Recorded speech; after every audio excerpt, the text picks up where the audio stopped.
আপনারা আসছেন, বিষয়টা আমি শুনছি যে এরকম কেয়ার মডেল হসপিটাল মহিপুরে এক প্রসূতির বাচ্চা প্রসবকালে বাচ্চা মারা গেছে, এরকম একটা সংবাদ আমি শুনছি।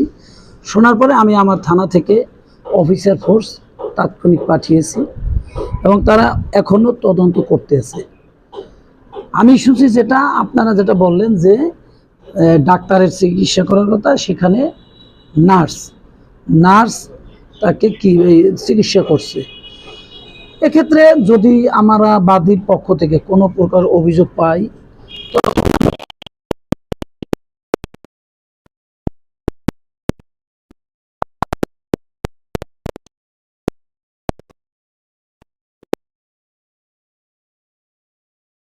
নার্স ছিল